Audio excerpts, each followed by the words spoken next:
Бүгінгі қонағымыз өзіміз топ бәйге ұжымы көп күткен және сіздер атбегілер, ат сүйер қауым сұраған осы саланың мэтрі, классигі Секенай ағамыз.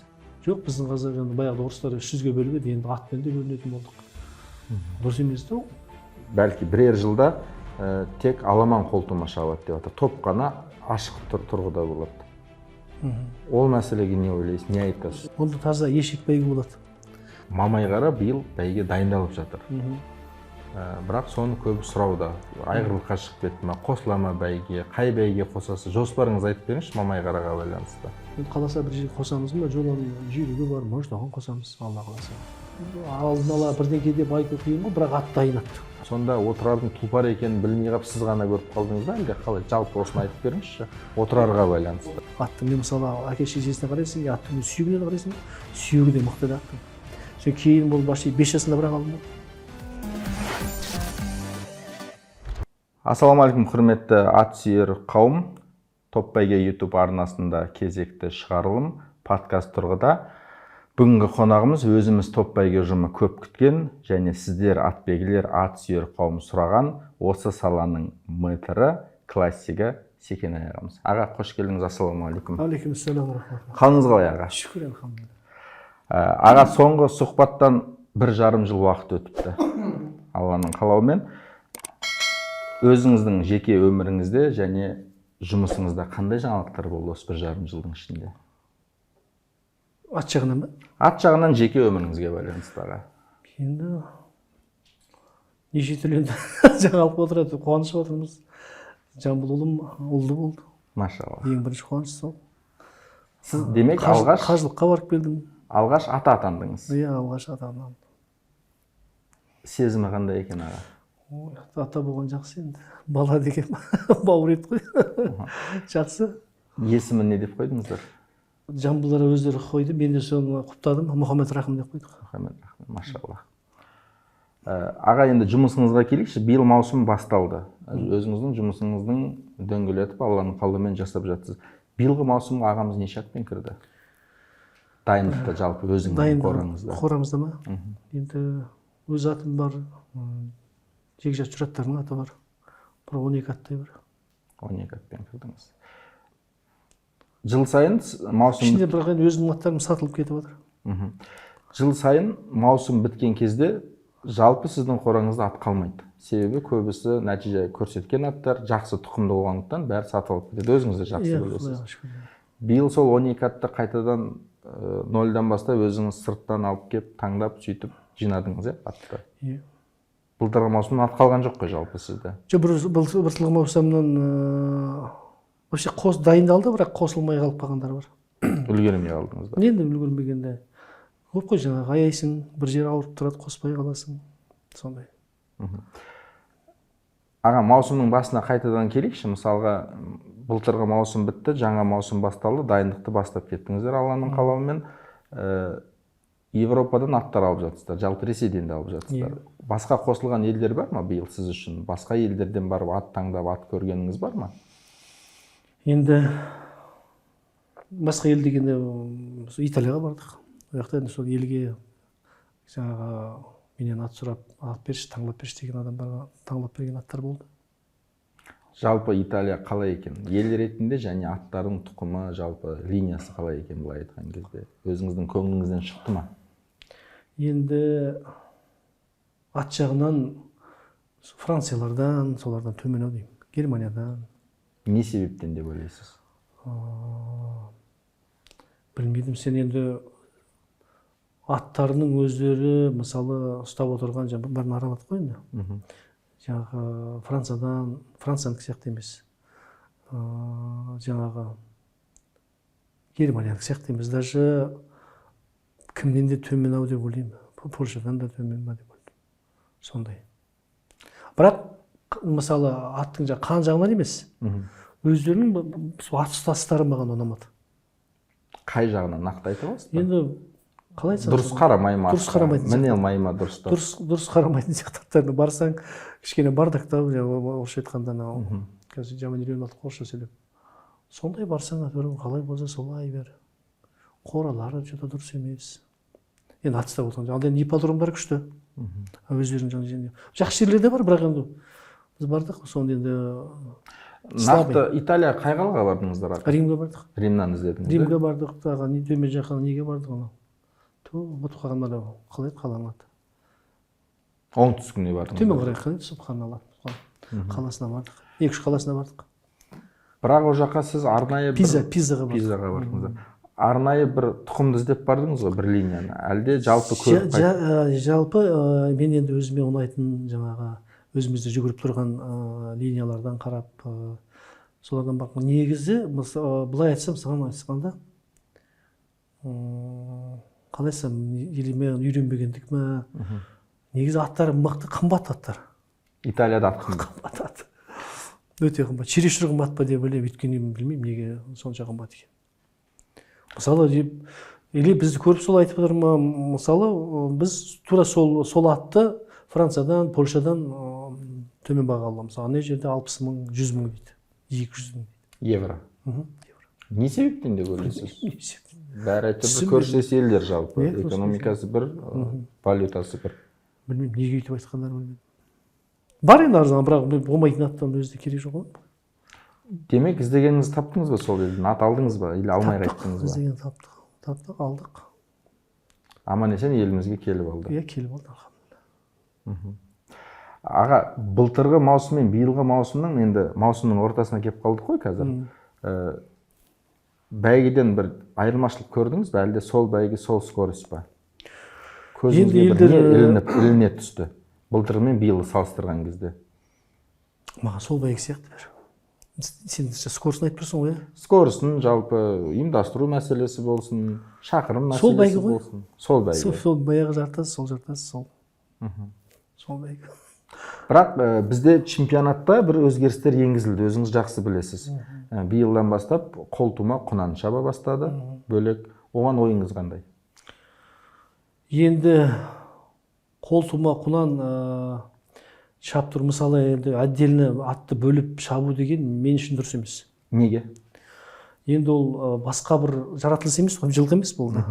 Ол не сонда Европада туған жылқы, менде туған не болды, сонда басқаша болып туып қалды ма? Ол жақта қаралым жақсы дейді. Енді сол қаралым, енді сонда сен қаралымда. Мысалы, ол жақта да ат жарысады бірге, мысалы. Қолтума, олар да өздерінің, мысалы, Польшада туған қолтумасын айтты, Англиядан, Америкадан келеді олар ат. Ол бірге шаба береді оларда. Отдельно бірге шаппайды. Шабады кейде, бірақ көбіне бірге шаба береді. Бірақ енді қолтума отып атса, солардың ішінен, мысалы, примерно 1 миллион теңге болса, оған 2 миллион теңге береді. Потому что ол қолда туған, қолда болған сен жаңағы осындай жылқы өсіріп атқандарыңа жаңағы сондай сыйлық береді. Жаңағындай бөліп жарып, ондай жасамайды олар.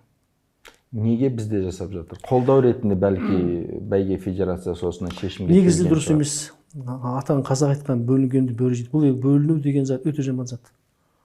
Жоқ, мен бұл жақта қазір импортпен соның өзі ол мынадай титтей заттың өзі дұрыс емес. Ол адамның неше түрлі адам болды түсінбейтін. Адамның мінез құлқын бұзатын зат қой негізі. Түсінген адамға. Өйткені мысалы даже мен ненің Қостанайды бөліп шапқанның өзіне дұрыс емес деймін. Қостанай не онда ол? Жылқы емес, ешектен туған ба, не сонша оны бөліп жаратын, аламан басқа жағар. Сол дұрыс емес те негізі. Көп жағдайдағы енді атбегілер өзіңіз білесіз, бәйгеде жүрсіз, классы жетпейді деп айтады. Біз жете алмаймыз деп айтады. Жоқ. Ол мәселе, бұл аламан бәйге деген, несіге айтады, аламан деген бәйгені ат суытқан адамдар біледі. Тренерлер жинап сұраса, мысалы тренер, класс жетті деген ондай әңгіме жоқ ол. Ол бәйге деген орысша айтқанда непредсказуемый да, ол жаңағы гладкий скачек сияқты 3-2 деген шапты. Аламанда бұл араб ұтады. Ұтты ғой, талай араб ұтты, мысалы, Асқарақан ұтты, Қоян Қасқа ұтты. Көп арабтар ұтып жатыр, мысалы. Ол мәселе емес қой, араб деген ол басқа бар ода. Бұл түгіл ағылшындардың ішінде ол 15-16-20 километр деген любой ат теңеледі. Ол жерде аттың дайындығы бақ пен бап шешеді. Бақ пен бақ, қазақ айтады, бақ пен бақ шешеді. И дайындық шешеді. Ол жаңағы Дамаров ұтты ғой, талай Дамаров. Біражал легенда, чемпион болды, бүткіл ұтты. Жаңағы Мұрат Өсербай бауырымыздан шыққан Фердаус деген менде тайынан мысалы құнаны алдын атсаған жоқ.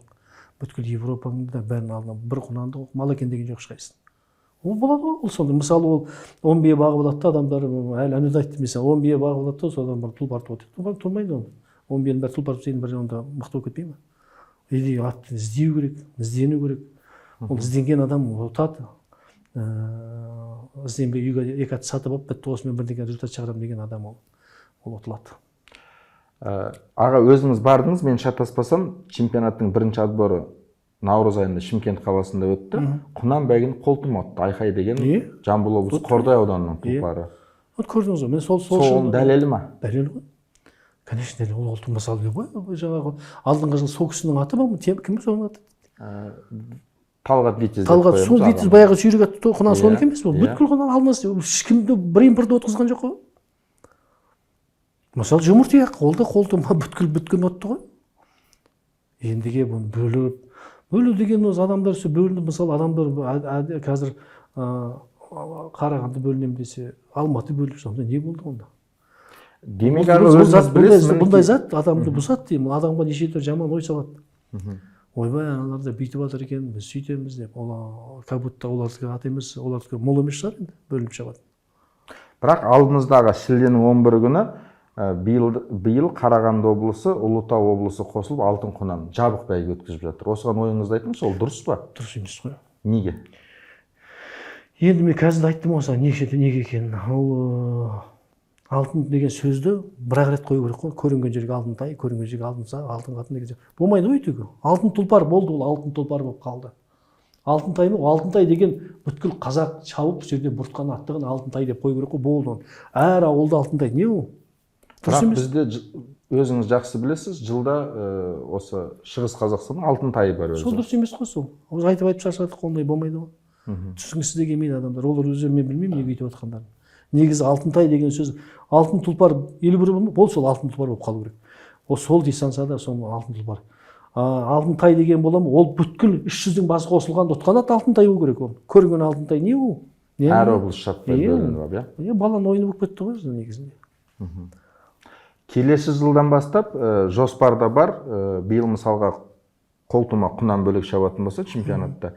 Келесі жылдан бастап, бәлки бірер жылда тек аламан қолтұма шабады деп жатыр. Топ қана ашық тұрғыда болады. Ол мәселеге не ойлайсыз, не айтасыз? Дұрыс емес ол да. Сырттан мысалға көп ат алынбай қалуы мүмкін деген бір ойлар білдіртіп жатыр. Себебі ақыры ол қолтұма аламан шабатын болса. Онда таза ешек бәйге болады.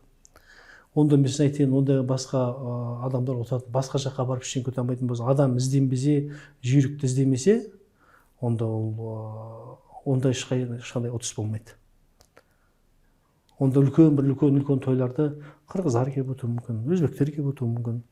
Сен барасың, кімнің жылқысынан? Жарайды, Мұраттың жылқысынан біреуін іздейсің, табасың, бірақ сен ол көңілінен бәрі шықпайды, ат білген деген адам көңілінен шықпайды. Атты сен жүйрікті танығаннан кейін, жүйрікті білгеннен кейін, сен оны ұстап отырған атын көңілінен жақпағаннан оны дайындағың да келмейді. Сен біліп тұрсың, ертең ұта алмайсың, қайтып отырсың. Өйткені кеше ғана көріп келдің, біреу басқа алып келді, мақтады. Сол сияқты ғой. Ізденген адам ұтады, ізденбеген адам ол үйде бір өнбеген бақ болады да қыртырып әңгіме айтып отырады адамдар. Ол дұрыс емес. Іздену керек. Іздеген жем. Енді мысалы бармай-ақ қойған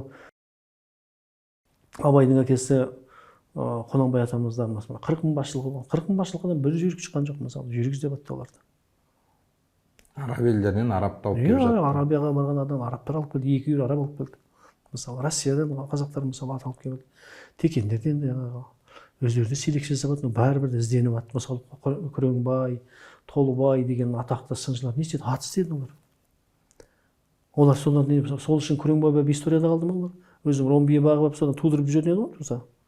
Мысалы, мен Европаға барып жүрмін, аталамыз өте тұрады, үлкен бір шал адамдар, жаңағы европейстер сұрасаңыз, 100 биесі бар қолында батқан, 200 биесі бар қолында батқан, бірақ ат іздеп отыр. Заводтың мысалы директоры, Краснойдың директорына ат шалдың аты келмейді, поляк кісі, орысша білетін кісі. Ол ат іздейді, өзі ат іздеп отыр, алып отыр. Барады, бір тай, 2 тай сатып алады, Құнан сатып алады. Неге ол сонымен өзім еліне шығады, болды деп отырмайды. Жерде айттық қой, ол ат сені шапсын, сенің атың. Кеше ұтты мысалы отырар, мысалы бәйгі. Орсын отырар, қолтыма. Неге бермейді соған мысалы? 10 миллион олса 11 миллион берсін. Міне селекция шыққан, өзімізден шыққан жүйрік ат, елдің бәрін ұтты, міне молодец деп берсін соған. Ол сөйтіп қана ету керек қой, ат және бөлініп, ол дұрыс емес бөлініп алу. саған ат кіріп жатса, ертең ат кірмесе, онда біз қаламыз оны.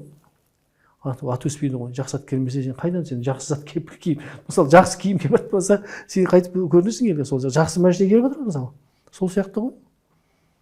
Ат келу керек қой. Ат кірмесе ол бәйге қайдан болады. Ат кірмесе қайдан скорость болады. Ат кірмесе сен уже атқа деген мысалы ат білетін адамдар ертең мысалы Мақсат ат біледі, Мұрат біздің аттар болар. Уже ат мінгісі келмейді. Сол кімі бар, сен бар көріп тұрсың болмайтын ат, сен қайтып сатып аласың сен оны бәйге. Бар. Не өспеген ол. Өзі шешесінің алдында қозы ұстап тұрса, құнаның тай сияқты болып тұрса, тайың қолын ұстап тұрса, масқара ғой. Оның қашан, бірақ іштен шығарады, бағады, жігіттер шығарып жатыр. Шыққан жылқыға беру керек, құрметтеу керек, действительно міне жүйрік деп алып бет албасты бөлінген деген ол. Бөлінген деген сөздің концовка жаман. Пайғамбарымыз өзі айтып отыр. Бөлінбеңдер, бір неден жіптен ұсталыңдар деп отыр. Жоқ, біздің қазақ баяғыда орыстар 300-ге бөліп еді, енді атпен де бөлінетін болдық. Дұрыс емес те ол. Бөлінгенде бөрі жейді дейді қазақ. Жалпы ойыңызды түсіндік. Аға, биыл Ресейден ат алдыңыз, иә? 2-3 рет бардыңыз. Алдым. Сол достарым алып бердім атты. Бауырларым бар, соларға алып бердім мұнаға. Жалпы қазір енді әлемдік саясатқа байланысты кішкене жабықтау ел болып қалды, өзіңіз білесіз, Ресей санкцияға байланысты. О жаққа да көп жағдайда ат кіру қиын болып жатыр. Бірақ таңдаған аттарыңыз көңілдеріңізден шығып жатыр ма, іздеген нәрсені тауып жатсыздар ма? Іздеп енді сразу табылмасақ та тауып келдік барып, алып келдік қой барып. Іздейсің ғой, іздеген адам табады ғой. Қазақ айтады, жол қуалаған олжаға жолығады, сөз қуалаған бәлеге жолығады дейді. Жол қуалап, іздеп тауып алып келдік енді, Аллаға шүкір, жақсы деп ойлаймын. Міне жатырмыз, жақсы сияқты.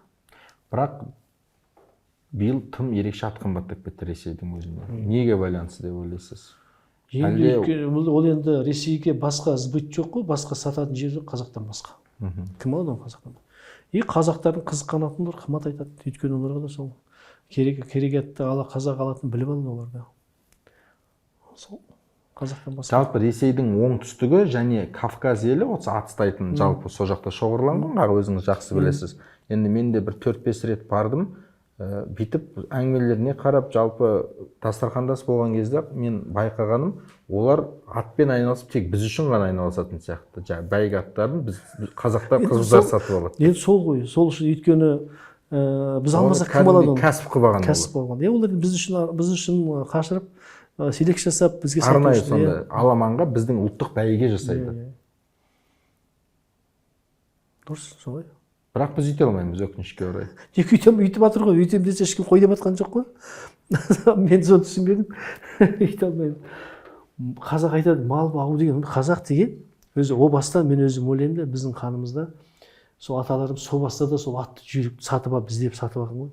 Селекция жасаған, енді ретке бұлай жасаған ғой. Өйткені біздің жерге, біздің табиғатқа өзі высокогорный, қазақша орысша айтқанда полукровный сондай ат ұстаған дұрыс қой деймін. Бізге Қостанайды бекер селекция қылып жасамады ғой. Бізге сол Қостанайды өсіру керек еді, оны баяғыда ең бірінші Қостанайды көтерейік деп Бекболат ағамыз осыны көтерді ғой. Сол кезде Бекболат ағам аузына мен салып едім осыны. Қостанай жақсы аға, осыны бүйтейік, көтерейік деп. Сол кезде Бекең бітті деп басында Қостанайды көтерді, Бекең көтерген. Негізінде мен оны ой салып едім, Қостанай жылқы жақсы деп. Оны көтеріп отқан ешкім жоқ. Қазір мен анда жақында болдым Қостанайда.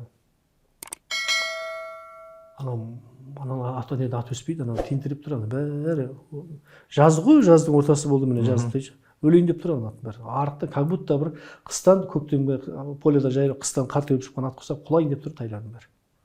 Дұрыс қаралмай отқан. Дұрыс қаралмай тұр. Сол қаралмай тұрған адамды енді мал бағу деген оңай дейсің ба? Қазақ айтады, ұялған ұл, қорыққан құл бағады мал. Мал бағу деген оңай емес.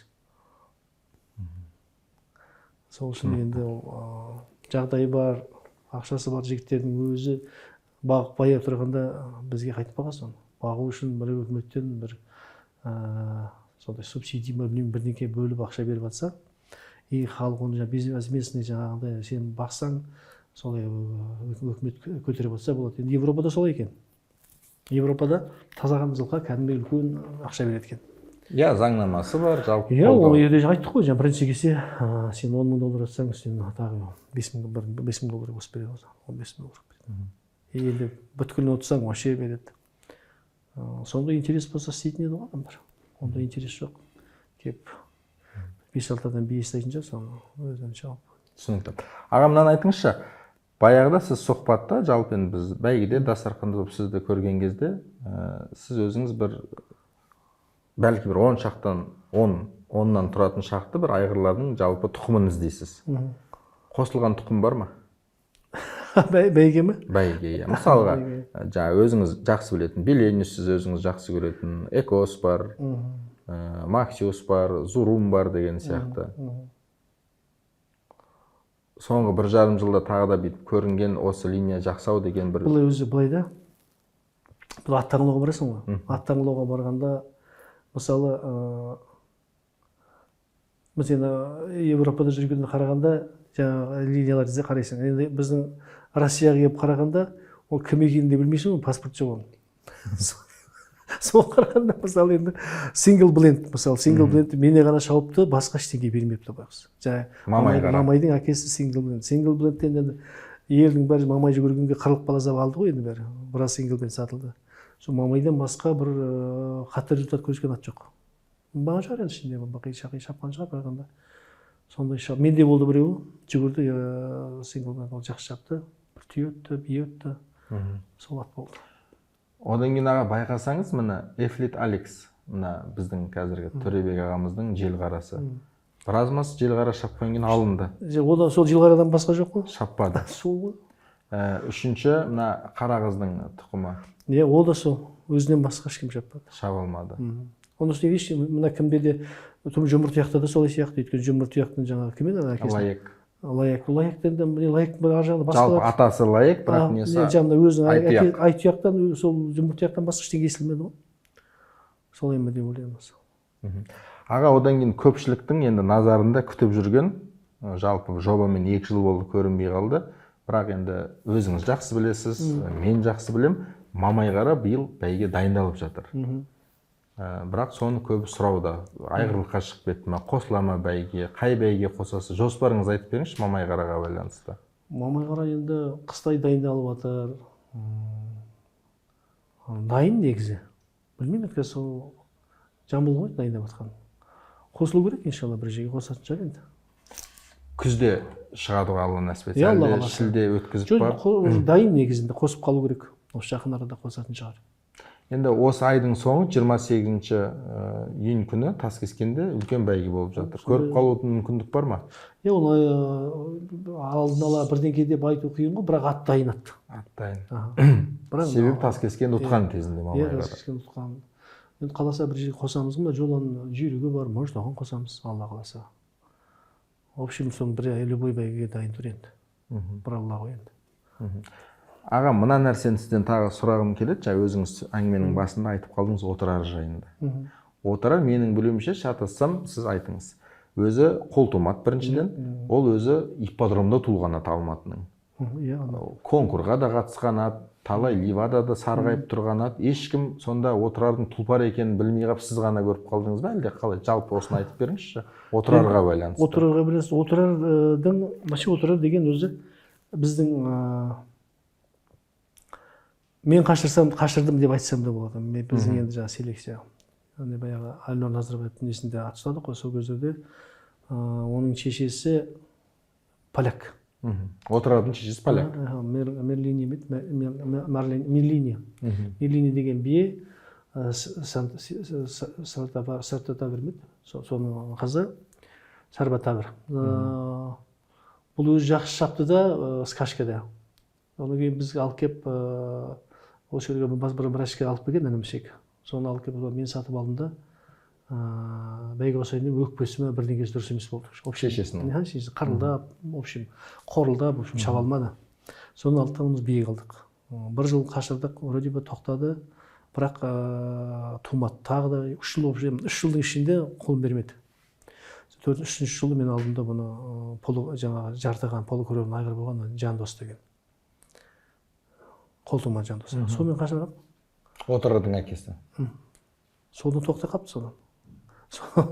Содан алды да бұл жаңа сатылып, жаңағы Европада жүрген кезде Жанат деген бір ағамыз бар еді, сол сатып жіберіпті. Неге? Алматының ипподромына. Жаңағы кімдерге, орыстарға. Соны орыстарда жүрдім, мен орыстарға айттым, мен орыс айтады, буаз дейді. Точно буаз ба десем, точно. Сөйтсем, действительно, ол где-то августарда туды ол. Біз оны көктемде қашырғанбыз. Күйлеп қарасам, күздің күні августта күйлеп жүр, алдымда жандоспен қашырып жіберсем, туды көрінді. Содан өзім ойладым, ай осы қолын жүйрік болу керек қой деп. Кейін өссе аламын ғой деп жүредім, тайынды алайын деп едім. Тайында бір кісі сатып алған екен, бермей қойды маған. Аға, жүйрік болатын не себеп болды? Жалпы ой болды ма сондай, әлде бірдеңеден анализ жасадыңыз ба? Анализ жасадық қой. Енді жаңағы шешесі жақсы жүйрік биге. Жаңағы әкесі өзі талай вообще қатты шапқан ғой әкесі. Жандос. Үй өзінің сүйегі де күшті ғой. Аттың мен мысалы әке шешесіне қарайсың, аттың сүйегіне де қарайсың ғой. Сүйегі де мықты да аттың. Сен кейін бұл вообще 5 жасында бірақ алдым ғой. Отырарды. 5 жасында сатып. Сатып, бірақ ешкім нетпеді енді. Ойламады ғой, өзі қисық жаман мінездерді көп өзінің. Шатақ мінез. Сонда да алдық қой сол. Енді ипподром Алматының жалпы ат белгілердің, ат сүйер қауымның орталығы, жаңа гүлденіп тұрған жалпы ордасы. Ешкім көрмей қойды ма сол атты сонда? Жоқ, көрген ғой деймін. Көрсе де қалай айтсам, өздеріне сенбейді ғой олар. Адамдарда болады жақсы ат екенін таниды да, бірақ өзінің ар жағында жаңағы не жоқ. Таза сенімі жоқ. Көріп тұр, біреу жақсы сияқты, бірақ алуға қорқады. Рискқа барғысы келмейді. Рискқа барғысы келмейді. Жаңағыдай. Әйтпесе балалар білген ғой, байқаған. Жаңа Нұржігіт айтады, мен де байқадым жақсы екен. Бір-екі қылығы бар екен, қылығына қарап қорқып едім дейді. Тағы бір сөйде жігіттер айтады, тоже оны атып едік. Соны міне де ойланып жүрген салып кетіппіз дейді. Сіздің қолыңызда тұрды, өзіңіз дайындадыңыз. Кішкене семізде болып, 2 бәйге шаптыңыз, шатаспасам отырармен. Одан кейін Жамбылжанның қолына түсті да отырар екенін дәлелдеп берді. Әуедеп алғашқы бәйгісінде джип автокөлігін шатаспасам тас кескен, түгіскен шатаспасам Жаңарқадан ұтып келді. Мен жүргенде станцияға қашта 2-ші келді. Оны кейін барып Құнанбай атамыздың 100 жылдығы ма, неше жыл? Құнанбай атамыздың былтыр тойланған. Былтыр тойланған сол жерде 1-ші келді. Ой, астағфирулла, 2-ші келді. 1-ші келеді дейді, құлады ғой, ол құлап қалды да, бұны бір шақ жері адам құласа қашпайды. Адам жанында тұра береді. Мысалы балам мініп қайта қуып әйтеуір Аллахтың қалауымен 2 келді. Сол жерде мен әңгіме есімдағы сіз бір күліп жүргенсіз. 9 бие бір айғыр ұттыңыз ба, сондай болды, шатаспасам. 9 бие бір құлын. 9 бие бір құлын. 8 бие бір құлын. 8 бие бір құлын. Жолда құлындап келді, бие құлындап келді. Не сондай. Тамаша. Аға, көшпенділерге келейікші. Сізде сенім болды ма Айқабақ ұтатынына? Айқабақ ұтатын сенім. Себебі көпшіліктің айтуы бойынша аға енді жаңағы аттар кішкене дүркіреген, жаңағы қырғыздың қара қызы болды, біздің өзіміздің жұмыртұяқ болды, жаңағы Сафлорға қойып атқандар болды. Былай айтқанда Айқабақ фаворит болмады. Ел үшін. Өзіңізде жақсы, ел үшін өзіңізді жақсы білесіз. Сіз өзіңіз ұтатыныңызды, Айқабақ ұтатынына сондай сеніммен бардыңыз ба? Иә, сеніммен бардық қой, ұтатын айттық қой енді. Иә, сіз айтқансыз себебі және... Негізі енді пайғамбарымыздың сөзі бар, қазақтың сөзі, жақсы сөйлесеңдер, жақсы сөйлеңдер дейді ғой. Мен қыстың күні соғым басында отырғанда да айтқанмын. Мен балам ұтады, Жамбыл ұтады депші дейді. Сол кезде де сол ойымда сол Айқабақ болды. Содан кейін жаңағы тағы бір жүйрік аты болды ғой, Береке ма? Берекесі болды. Аяғымнан травма алып қалды. Сол атты да мен алып келгем. Сол Мачи-Пучи деп айтатын, Торат мақтады, ол ат болды. Тағым бар еді, шыны мақта. Соларды, осыларды ай ұтып қалады-ау деп өзім басынан сөйтіп ойлап жүретінмін. Сол біздің планымыз бойынша әйтеуір Кәшемді ұтсақ деп армандап жүрдік. Баяғы 2016-та мен ұтқам ғой. Сол сияқты сол Жамбыл ұтады ғой деп сондай діттеп жүредік. Содан Мачи-Пучиіміз, Берекеміз ақсады ғой болды.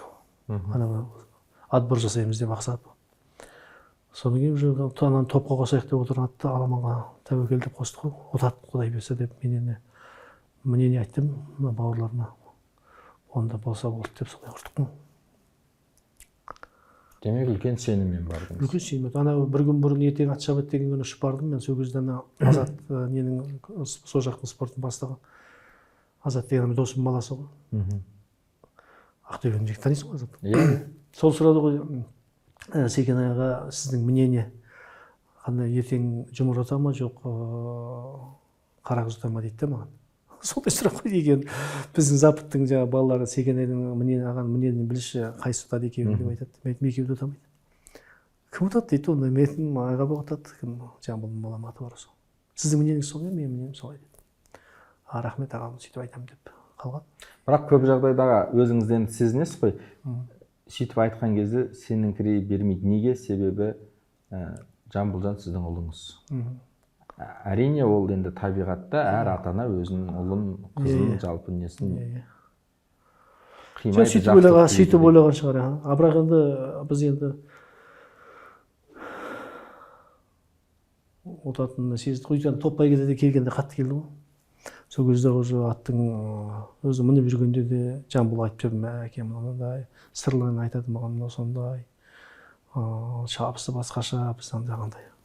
Біз енді білесің ғой, Атбайға серілердің әңгімесімен айтады да, осылай ай онда ат жеткізбейді осы. Әкеме жеткізбейтін ат ешкім. По-моему, вообще ат алдына салмайды деп сол кезде айтып жүрді Жамбылда. Бүгінгі таңда аға Жамбылжан енді біріншіден Алланың қалауымен өзі әке атанды. Сонша уақыттан бері күтіп, жалпы жеке азамат, үлкен ер азамат болып, атақты бапкер болып отыр. Толық сіздің Жамбылжан жалпы ұлыңыз ретінде, бапкер ретінде, атбегі ретінде үмітіңізді ақтады ма? Иә. Ол қазақта айтады ғой, атты бұл бала кезінен құмар ғой, өзі адамның қанында болады екен ғой кісі. Бұл кішкентай кезінде тілі шықпай жатқанда чу-чу-чу атты көрсе қазағап, жылап, мінгізбесең ой байлайтын. Сонда Мұрат мен екеуміз өмірбақи мен қасындағы бала ғой, Мұрат алып мінгізіп, атқа мінгізіп, қыдыртып алып келеді, ұйықтап қалдым деп. Сондай болды. Содан кейін бұл ат мініп жүргенде де чувствосы бар да, орысша айтқанда қазақша сезімі, атты сезеді да, жақсы екен, жаман екен, дайын емес екен, сондай қасиеттері бар атты білетін. Көп адамдар мысалы менің қасымда көп балалар жүр ғой, мысалы соның ішінде жаңағы Секең, Сипош бар, Мұрка бар, Ботя бар, көп балалар менің қасымда жүр, бәрі үйренді ғой, бірақ әйтпесе көп келді ғой, жылда бір 10 бала, 15 бала келіп кетеді бір. Соның ішінде жаңағыдай атты жақсы білетін балалар осылар ғой, сезінеді, атты сезеді, уже орысша айтқанда чувствовать етеді, аттың жақсы екен, жаман екен, аттың дайын екен, дайын емес екен. Көп адамдар жаңағы программа жасап алады да, сол программаны өтсе бітті шабады деп ойлайды ол. Ондай болса ат сындырады олар. Аға, жалпы мен өзіңіздің аузыңыздан осы естелік болып қасын осы жерде көрермендерге, өзімізге де естейікші, сіздің нақты шәкірттеріңіз кім? Баяғыдан бастап келе жатқан, қазір міне осы салада атбегілікпен айналысып жүрген. Бөліп жарудың қажеті жоқ, жалпы аттарын айтып шықсаңыз. Менің қасымда көп болған балаларды айтайын ба? Көп болып, бүгінгі таңда жаңа сізден шығып атбегі болып нәтиже көрсетіп отқан. Нақты менің қасымда жүрген Мұрат қой. Досберген Мұрат ағамыз. Мұрат аға, ол почти екеуміз 30-40 жыл бірге жүрміз.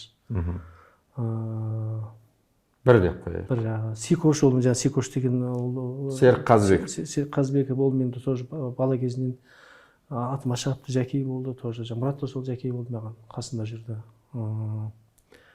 Кейін барып кім бізде тағы? Ат мені үйренген балалардан Жомарт, кеше Жомарт деген болады ғой. Қай жерде? Кеше Аламан тұтты. Неде жаңағы, неде? Ақтөбеде. Жоқ, Ақтөбе кеше Әлімбетте. Павлодардың аты. Иә, сол фамилиясы кім? Жомарт Павлодардың атын өтті ғой. Амарант деген атпен. Сол Жомарт деген балада сол менде болған бала. Сізден шыққан. Содан кейін Децл деген балада менен үйренді деп ойланамын, өйткені басқа жер көп жерде болды, бірақ біздің методты алдау деп ойлаймын. Марлан, ол Болат ағамыздың ученигі, яғни, бірақ менде болды ол балада. Бізден де жаңағы не алды деп ойлаймын жаңағы. Не дерге? Керектісін үйрене алды. Ол да балада менде ат сөйтіп, атты үйреніп кетті. Бірақ оның главный несі, учителі Болат ағамыз, ақсақал болады. Қуат та менде болып кетті, өзіміздің қуат. Ол да мысалы жаңағы бір алмасу үшін мен біз қалай қараймыз деп мысалы үйренеді ғой век живи век учись деген сияқты. Ол бала да бізден алмасып кетті.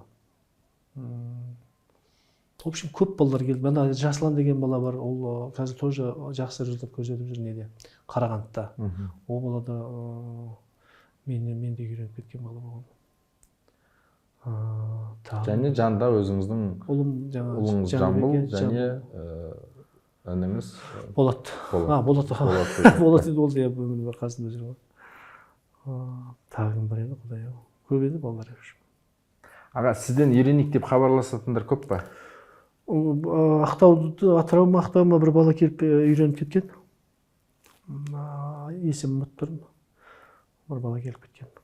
Себебі аға біздің жаңағы топ бәйгенің өзінің неше түрлі әлеуметтік желілерге бізге енді жазады, өтініш жасайды, сіздің телефонды сұрайды. Енді сіз етене жақсы араласасыз, ағамызға бір өтініш жасайсыз ба, келіп үйренсек деген сияқты. Келіп жатады жалпы, бәрін қабылдайсыз ба? Мен ешқайсысы бір нетіп бергенде біреу айтады ғой, алдыңа келсе атаң оны болса, алдыма келген адамды қайтесің, мен бәрін кел деймін, болды, үйрен, қазақ баласы үйрен, ол Алланың несін жасырған несесін үйренсін, шапсын, Құдай беріп жатса алсын. Шықмайды, біреуіне жасырып бір деген айтпай ондай жоқ менде. Не сұраса соны өзім білгенімді айтамын. Оны жасырып несін жасырамын. Жасырамын, Алла тағала берем десе, әшейін мініп жүрген аттаға да береді. Аға, мынаны айтыңызшы, енді ес білгелі атпенсіз. Әкеңіз де атаңыз атпен айналысқан өзіңіз айтасыз. Атпен айналысқан жоқ, атқа мініп. Иә, атқа мініп. Бұл не жоқ, бәйгемен айналысқан жоқ. Шаршау бар ма? Шаршау бар ма осы аттан, бәйгеден мысалға, жас кеп қалды деген сияқты? Қалайсам сен, анау тәп аттан бұлай атқа жасайтын не жоқ қой. Өйткені атсыз бұл өмірдің өзінің атсыз представлять ете алмаймын енді. Қалай айтсам, осы қосып сөйлеп болды. Атсыз көре алмайсың, елестете алмайсың. Күніне бір атты барып көріп, атқа мінгенді өзім жақсы көремін. Атқа мініп, бір жерге баратын алыс жолдарға болса атпен барғанды жақсы көремін. Біз өзіміз бар, Мақсат бар, өзіміз досым жағынан, өзіңіз сенің бауырың. Мақсат бар, Мұрат бар, Тағауызда бір Елік деген балалар бар, өзіміз аттың. Сол мініп, біз кейде бір қаңғырып тауға барып, қыдырып, сөйтіп қайтатынымыз бар. Атсыз общем өмір сүру, мне кажется, болмайды ғой. Демек шаршау жоқ, тек қана алға. Аттан бака шаршау жоқ, Құдай шаршатпай ақ қойсын. Былай енді жаңағыдай кейде болады енді. Боласың ғой кейде бір шаршағанда қандай былай отказына шаршаймыз ба, бір дем алып басқаша бір айтпесе бәрібір де ат қой. Атсыз болмайды. Бұл атқұмарлық деген бір сондай зат екен негізі. Қоя алмайды. Жалғыз мен емес, біз қазақ қана құмар емес екен ғой атқа. Атқа мына европейстің қатты құмар екен. Бізден қатты ойлаймын даже. Ол қатты жақсы көреді атты. Қараулары, қарым-қатынастары расында бөлек енді. Олардың қараулары бөлек енді. Ол бізден жақсы қарай ма деп ойлайсың. Бізден қатты жақсы көре ме деп ойлайсың дейді. Біз қазақ кішкене серілеуміз бе, жоқ әлде білмеймін. Қалай екенін айта алмаймын енді. Қазаққа мынандай қазаққа көшіп қыстауға, жазда жайлауға көшіп жүргенбіз ғой. Сонда біздің неге қарағанға, біздің ат ұстаған ыңғайымызға сол полукуров, носокуров ат жақсы ма деді. Сол қазақтың атты піштіріп мінетін де сол. Піштірген ат тыныш болады ғой. Атқа адамға жайлы болады. Өріске биемен бірге жүре береді. Айқын сен жібере алмайсың. Сол үшін мың жыл бұрын қазақ ат пішкен екен дегеніне қарағанда соған қарап, и соның ыңғайына қарай ұстаған ат. Ана стойлы қораға қойып, күн түн тазалап, қасында болғанға ондайға қазақ онша не емес. Ағамнан айтыңызшы, жалпы өзіңіздің классикалық ат шабысқа, гладкий деп қоямыз, көзқарасыңызды, және сонша жыл атпен айналысып, бір айналысып көрейін деген ниетіңіз болды ма осы нәрсемен? Шындығымды айтайын, негізі ұнайды маған, бірақ ана приздар дұрыс емес болғаннан кейін ұнамайды да маған. Сол үшін ғана ұнамайды. Шындығы сол. Ал енді қазір ұнап жүр. Қазір мысалы Дубай капқа барып, кім әлгі бауырымыз. Қайбір ханға барып, қазақтың телевизорын қоздырып жүрді ғой. сол делебе менде де бар, мысалы мен де барғым келіп кейде ойланамын. Мысалы аламанға таңлап жүрген аттар, бәрі сол классикалық ат шабыстан шыққан классика основасы сол негізі. Былай қарасаң, сүйегіне қарасаң, сол біз таңлаған тұлпарлардың сүйегі. Соны кезде өзім ойлап қоямын. Осы мен де бір барып, визамды аштырып Америкаға барып, мен де бір таңлап көрсем, мысалы, ойбай Сильвандер шауыпты деп, бар Сильвандердің қанын іздейді ғой, мысалы. Сол Дубай капты кім ұтты, мысалы. Соны іздейік бізде барып, қарайық, содан да қолымыз жетсе алайық деген ой болады кейде. Баяғыда бұл ой мен Нұрекең бауырмен жұмыс істеп жүргенде де болған. Бірақ сол кезде де нетпедік енді. Ол кісілер де мойын бұра қоймады, мен айтқаныма құлақ аспады. Мен де қатты нетіп Давидті етпедім, бірақ былай айттым, көректе деп, ол кісі де көргісі келмеді. Негізі көрсе болады екен.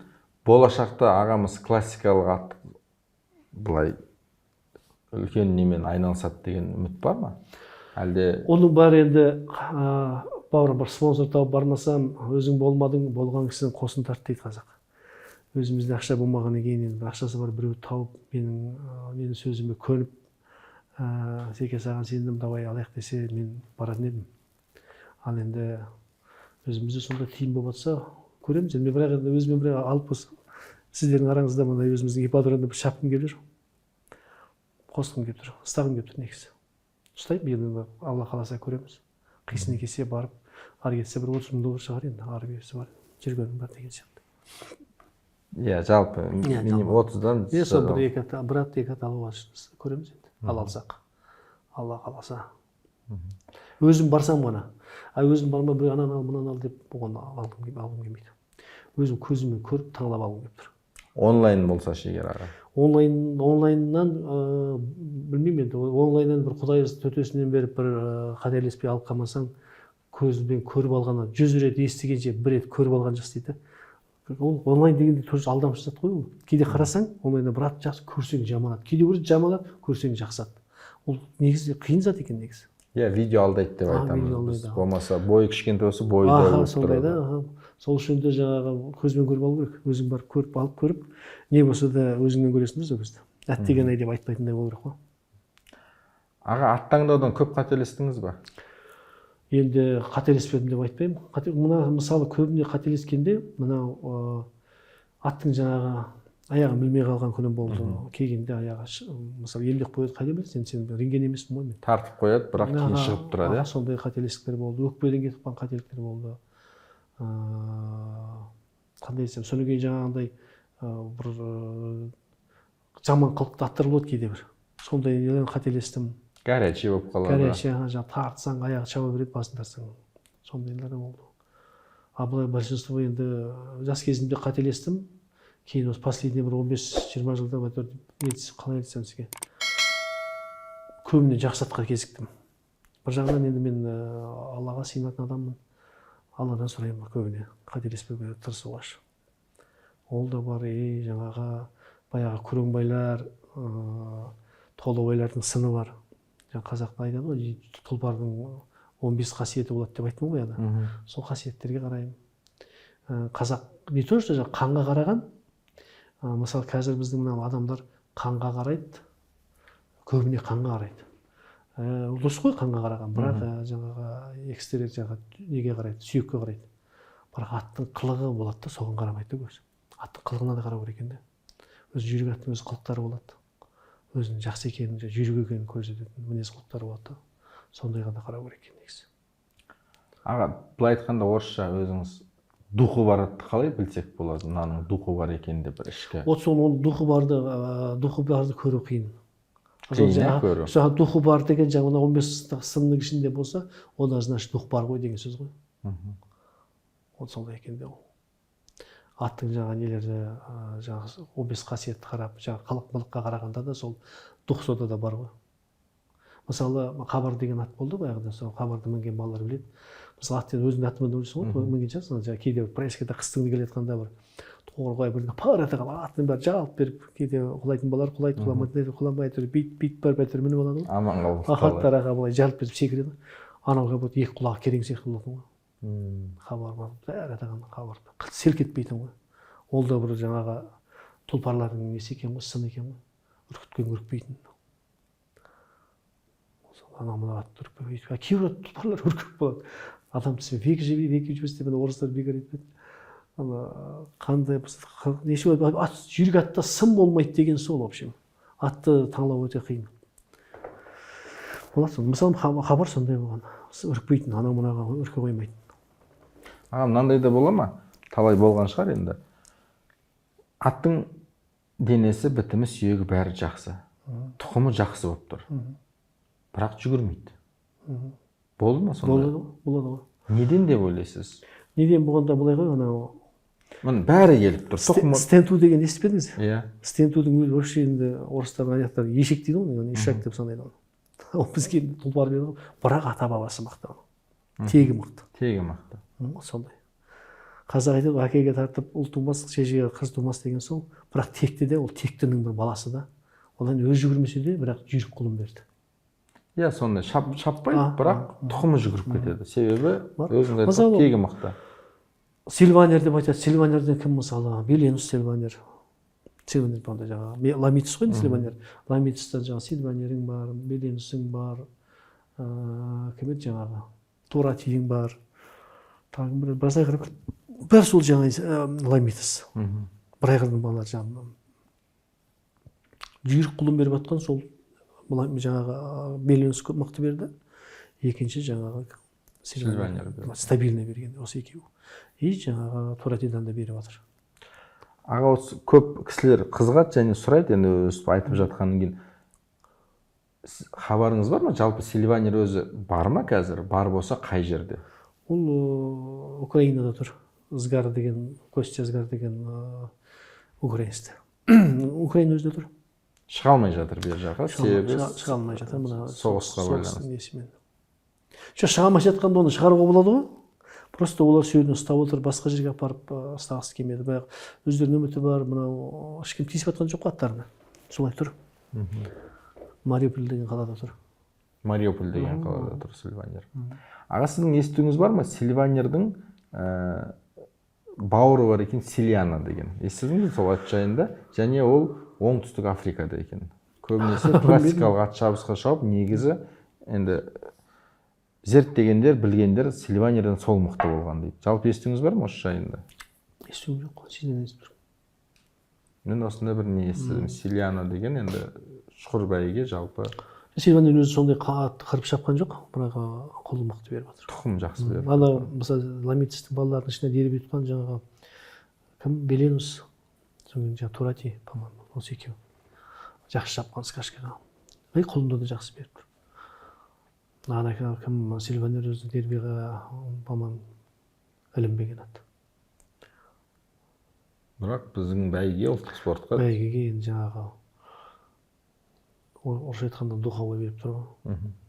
Көп жағдайда аға Сильванердің тұқымы бәрін Қазақстанға сіз алып келесіз. Иә. Ар жақта қалды ма Сильванерден тұқым? Көп қой. Біз білмейтін жер көп қой, мысалы өсен бәрі дарламайсың ғой. Тұр ғой, басқа бір жерлерде тұр, мысалы. Италияда болуы мүмкін. Бір қорада тұр енді, мысалы.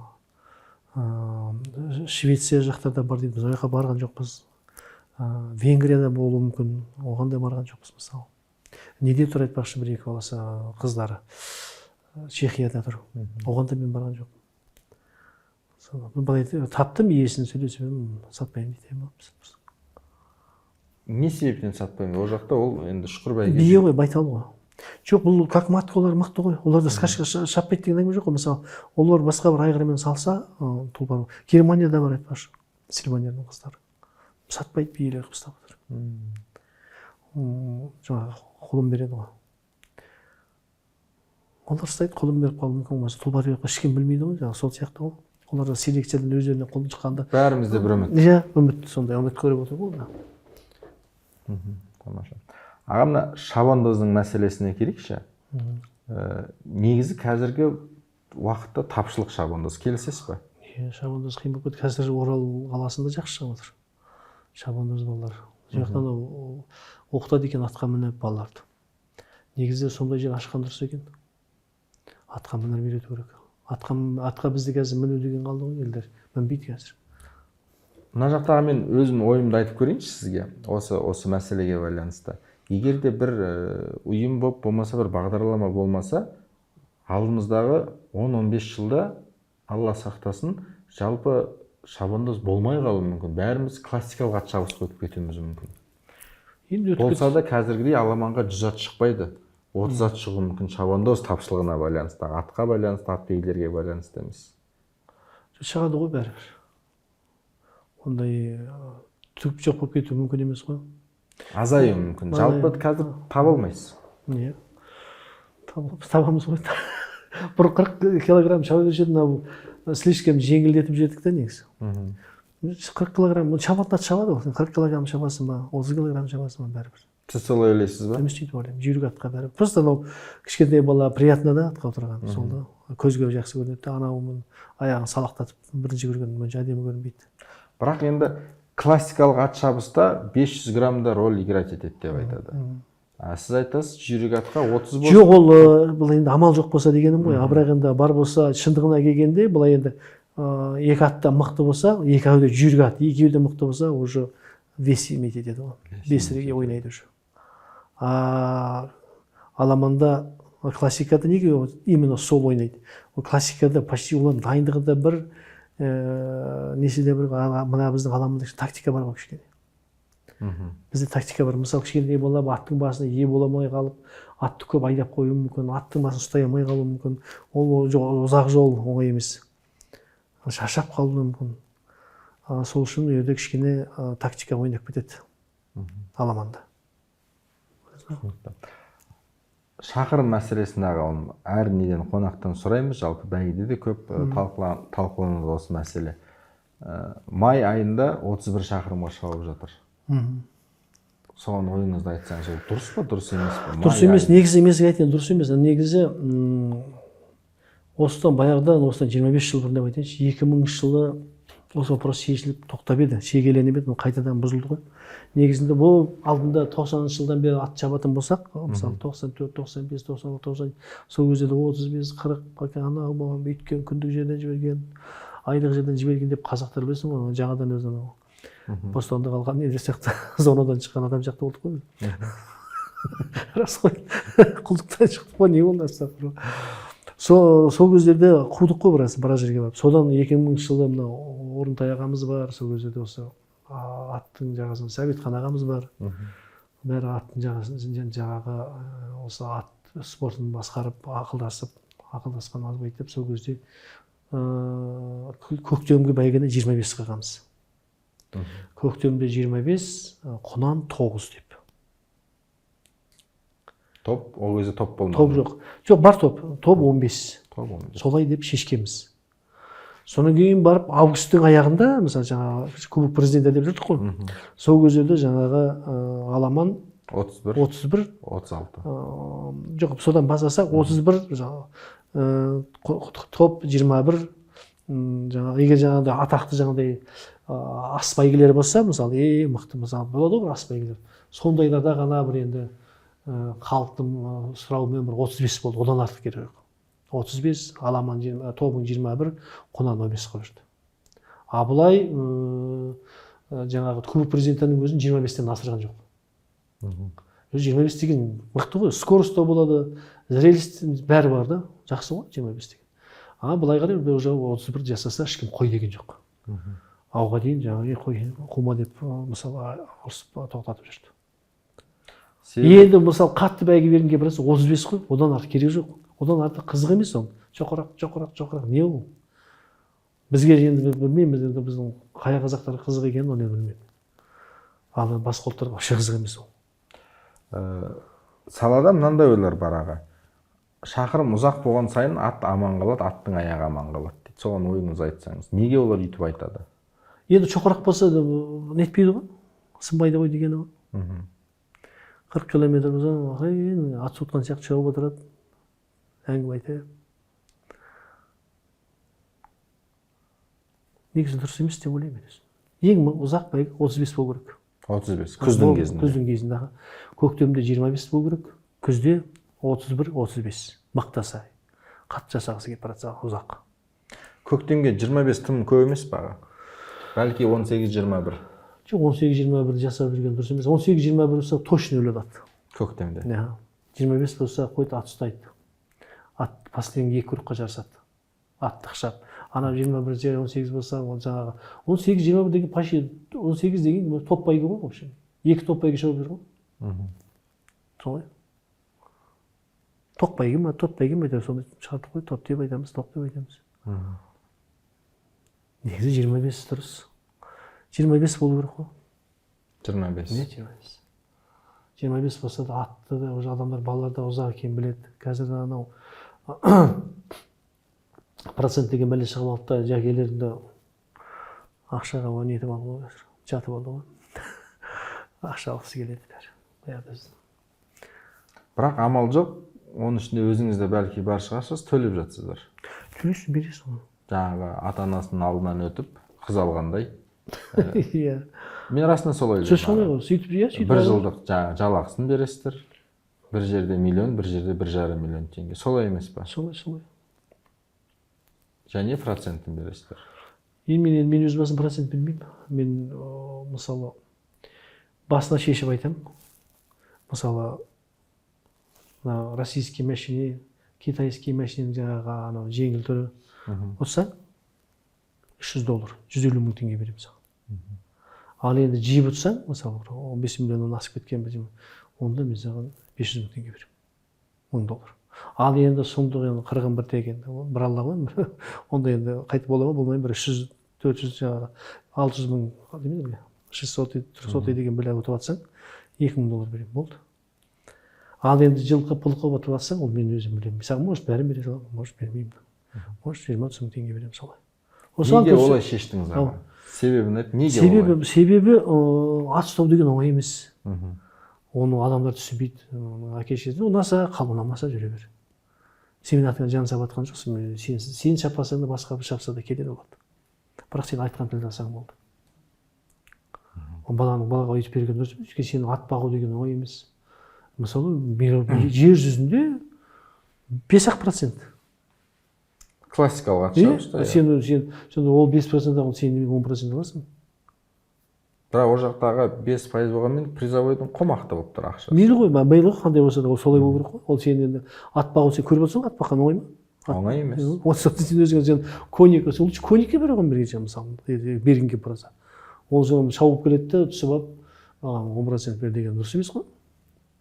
Түсінген адам ғой. Білмеймін енді жағдайым асып тұрса разговор жоқ, берейік. Бірақ енді біз сияқты ат бағып жүрген адамдарға оңай емес ол. Сіздің посадка деген бар аға, білесіз ба? Посадка деген, егерде бір шабандоз алып келіп атыңызға отырсаңыз 20 мың теңге, ілінбей қалса да. Ондай бар қазір. Мен 5 мың теңге беремін мен. Шын енді. 5 мың теңге беремін. Осындай бар негізі салада. Енді адамдар нетіп алды ғой, бизнес қылып алды ғой. Сонда өзің айтқандай жәкей жоқ болғаннан кейін сондай болған. Осы жақта енді алла білуші аға, негізі ата-ананың да үлкен бір қателігі бар деп ойлаймын. Бұл кәдімгі кәсіп бизнес болып кетті негізі. Мысалы енді мен ана кісілерде жүргенде екі жекеге 2 үй алып бердім. Біреу Ақжол, біреу Шерман деген қырғызға. Оны алып бергенде мысалы сол өзінің долесі емес, ол просто ол кісілер үйлер жоқ екен басында. Мен айттым, беріп отқан бір садақа, біреуге бір жақсыласаң, дінде де жақсы ғой, ислам дінде. Сөйтіп, жаңа кісілерге барып едіп, үй алып берген, ана балаға да. 2 балаға да. Ол жаңа атқа шапқанда ұқсайды, бір. Одан басқа кісілерге де алып бердім, жай жұмыс шығарып, аттың астын шығарып жүрген бір оралман ақсақалға да сөйтіп көмектестірдім. Ондай болса болады, а бұлай енді жаңа стабильно осылай болу керек деген дұрыс емес қой.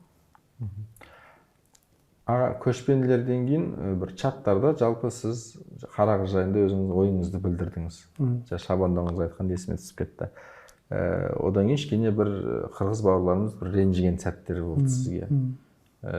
Бірақ жалпы звондап кейін бір мәмілеге келдіңіздер, қазір қарым-қатынастарыңыз жақсы ма, әлде бір Қырғызда менің достарым бар ғой, көп қой қырғыз достарым. Иә, көпсі. Соларда досым бәрі ренжіп жатыр. Сен досың көрдің ба, досым дейсің бүйтіп жатыр деп. Мен айттым, қатын деген сөз неше жаман дедім. Қара бие болып кетсе десе сонда қатын деген ең жақсы сөз. деп жаңағы Мұқағали Мақатаев атамыздың жаңағы неге таксист қызға қатын деп айтады ғой, соның сөзін жібердім.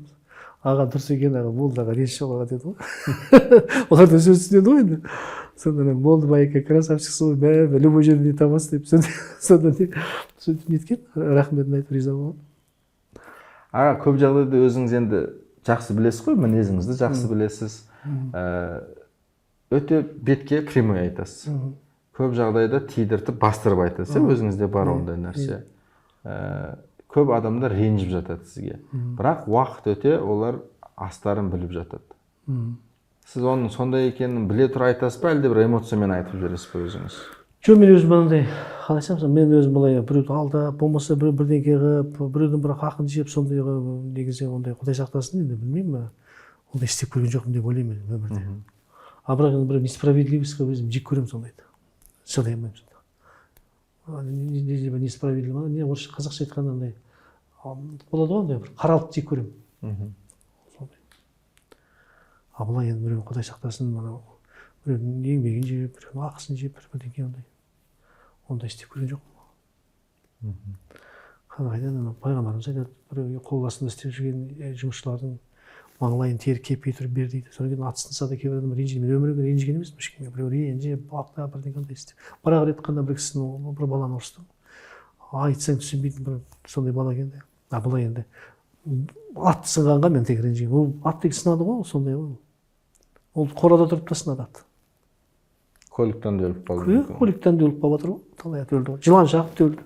Бірақ енді сала үлкен болғаннан кейін, дамып жатқаннан кейін, неше түрлі адам болғаннан кейін, әр салада сияқты аттың аяғы келіп, өзіңіз айтпақшы сынып жатса, жаңағы бапкерден, жаңағы конюхтан, атқа қарайтын жігіттерден де сұрап жататын көп жағдай өтіп жатыр негізі. Жалпы осының түсініктемесін айтып берсеңіз, былай болады, былай болмайды. Салыққа салып айтасыз ба, өзіміздің асыл дінімізге байланысты ма? Бұл мысалда, бұл спортта бәйгеде ат сынса, бәйгеде сынып, болмаса қорада сынып, ол сынбайтын зат емес қой, сынау сен білесің, ол мал, ол еттен сүйектен жаратылған. Ол сол үшін оған енді ат қарамайтын бір сондай, болмаса бір арақшы болып дейік, мысалы, Алла сақтасын.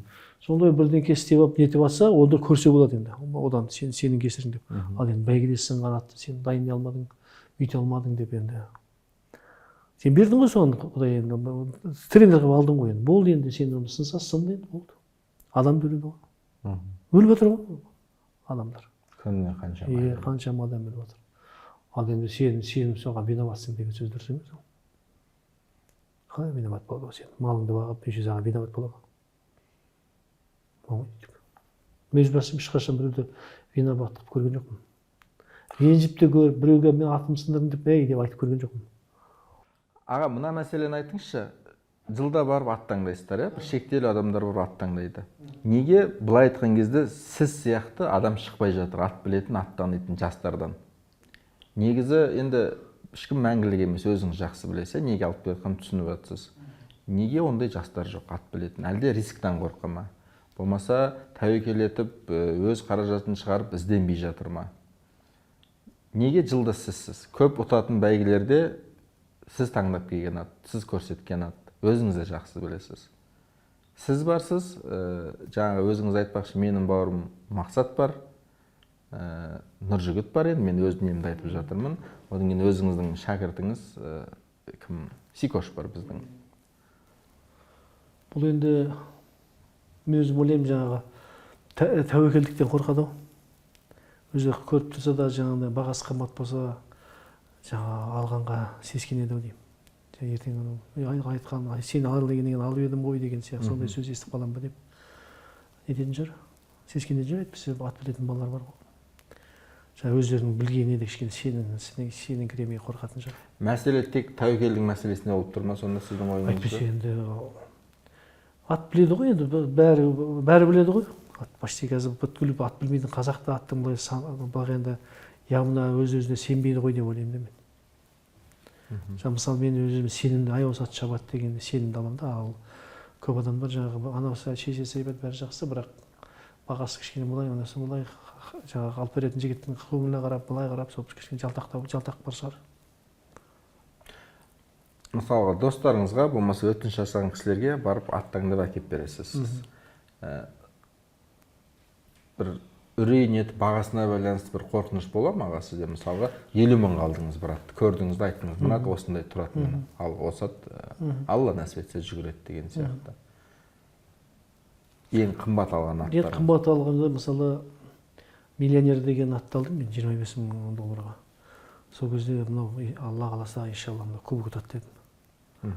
Ол кезде жаңағы осы өзіміз Өсербай Мұрат тұрды, сонда ипподромдағы жігіт ана бауырымыз Тараздың жігіті Атбек атақты уже беріп өтіп нетіп жүрді, сол бала болды. Тағы болды ғой да, 3-4 адам болды сөйтіп. Сондай алдым. Сосын ол өзі анау миллионер өзі 5 ат жарса 5-ші, 10 ат жарса 10-ші келіп жүрген ат қой. Гладкий. Сол жақта, классикалық скачка. Бірақ аламан енді. Түскенде нені кубик Евразияны ұтты, кубок президентін ұтты ғой. Жұтқанады сонда қатты келді ғой. Түсінікті. Екінші мәселе аға, міне соңғы осы подкасттың несі болсын, сұрайын деген мәселем. Жалпы ат сырттан келген дұрыс қой сіздің ойыңызша? Және дұрыс. Көп келгені дұрыс па, әлде? Сондай көп келіп бір қырғын болып жатқан жоқ қой. Белгілі ғой аттың, бір мен атын айтпай қойған адамдар үшін қосып айтып алған, болмайды ғой. Сондай қырғын ат келіп жатқан жоқ. Бәріңіз көрдіңіз, кім әкелген өзі. Демек, жылына бір 1000-ға жуық ат кіре ма Қазақстанға? Кірмейді. 500. 500 де кірмейді. 500 де кірмейді деп ойлайсыз ба? Одан аздау. Одан аздау. 200 ат кіретін шығар, 300 ат кіретін шығар. Одан жоқ, 500 ат, 1000 ат деген өтірік. Сіз өзіңіз аға есептейсіз ба? Биыл мысалы маусым бітті, былтыр күзден бастап осы қыс, көктемнің басына дейін нақты сіз қанша ат алып келдіңіз? Өзіңізге, жаңа достарыңызға, жалпы өтініш жасаған кісілерге, жобамен? Жобамен мен шүрет бардым ғой. Сонда 4 аттан тасыдым мен. Елдің атын өзіме бір 8 ат әкелдім. Елге бір 4 ат әкеліп бердім болды. Болды, басқа келген жоқ. Дегенімен... Жоқ енді, Секе, белгілі ғой, кім ат алып жатқан осы, бәріміз таниды ғой бір-бірін. Кім қанша ат алған, соны былай санайсың да белгілі ғой. Сен звондап бақ қазір, сен қанша ат алдың, сен қанша 100-ге жетпейді ғой. Жалпы білеміз, кім қанша ат алып. Сол адамды қосып сөйлейміз, біз қазақ қосып сөйлейміз. Содан кейін барып қоптыртып, халықтың жаңағы сондық ақша кетіп, шетелге деп сондай бір публика ойнағанды қою керек қой дейді. Атты мен 10 мың доллардан кем ат алып, $1000 алып жатыр атты. 10 мың доллардан алған бір 5-6 адам шығар, $1000 алып жатыр. $2000 алып жатыр. А оны 10 мыңнан кем ат алып жатқан жоқ деп интервью болмайды дейді. Өтірік айтса ше $1000 ат бар ғой. Көбіне $1000 атын алады ғой. Мына көзқарасқа ойыңызды білейікші. Жалпы жылда осы елімізде қанша бәйге болып жатыр, Аллаға шүкір, жылдан жылға көбейе берсін. Біз тілектеспіз, ол даму керек. Тек санаулы адамдар ғана ұтып жатыр бәйгені. Не себептен деп ойлайсыз? Көп жағдайда бізде айтады, енді әрине оларда қаражат көп қой деп біз осымен жабамыз негізі осы мәселені. Ол дұрыс емес қой, қаражат көп емес. Бұл жаңағы ат таңдағаннан ғой. Мысалы $1000 аты арзан екен деп алған дұрыс емес қой. Сол. Мысалы мен $1000 алдым атты. Айттым ғой, бақторына €1,500 қалды. Бірақ $50,000 сатылды. Орысша айтқанда легенда аңызат болды ғой. Сатылды және ол шапты. Қымбатқа да алдым. Мен ұнаған атты аламын. Мысалы арзан екен деп мынаны алмаймын. Қымбат екен деп мынаны алмай қоймын. Ондай емес. Ұнай ма? Аламын. Мен алу керек осы атты болды деймін, алады. Алдыртамын мен. Мен жауап беремін деймін. Егер дәп сол шаппаса ақшаңды қойып беремін деп айтқан күндерде болды.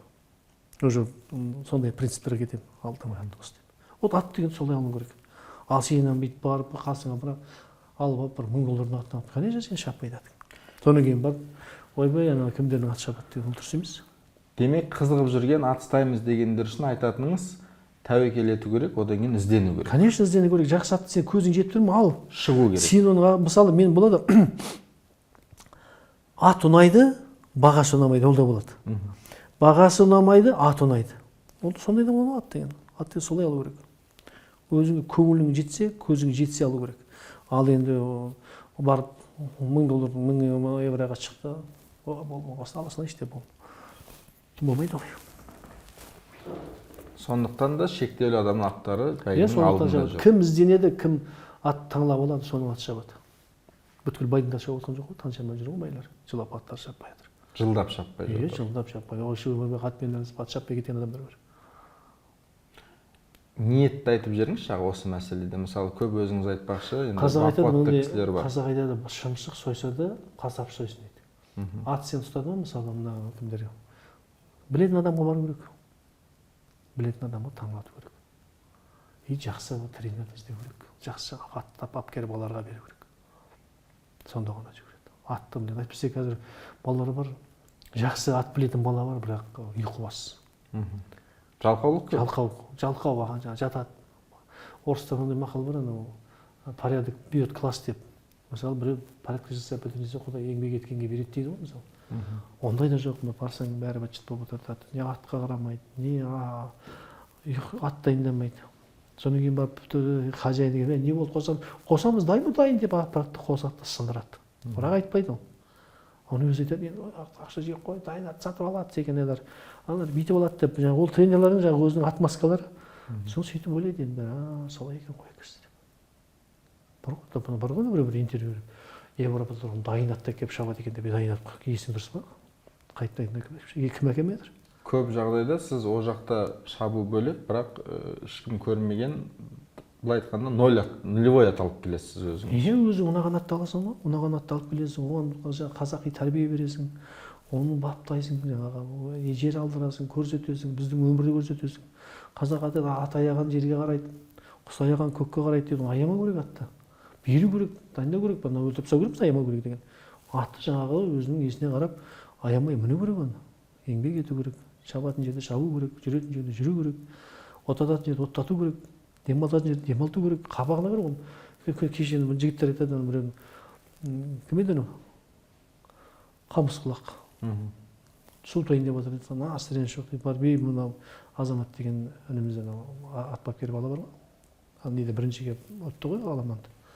Азамат дейді ғой. Біздің покер Азамат. Покер Азамат бар, мынау құлағын ұстап, мынау температура ғой деп тексерсе 40 градус ұрып тұр дейді Қамысқұлақ. Сондай білместік, аттың ауырып ауырмаса екен білмейді адамдар бар. Сондықтан кеше өзінің отборында Петропавл шаба алмады. Иә, сол үшін шаба алмады мысалы. Қосса өлетін еді ол. Азамат қойтан тоқтатыпты. Азамат болмаса может ол қазір ендігі сөмкесін алып, бешеуін алып үйге қарай таксимен келе жатыр еді. Ол бала мысалы. Тамаша. Түсінікті аға. Аға, біраз сұрағымызды сізге қойдық. Жауабыңызға, берген уақытыңызға Аллах разы болсын сізге.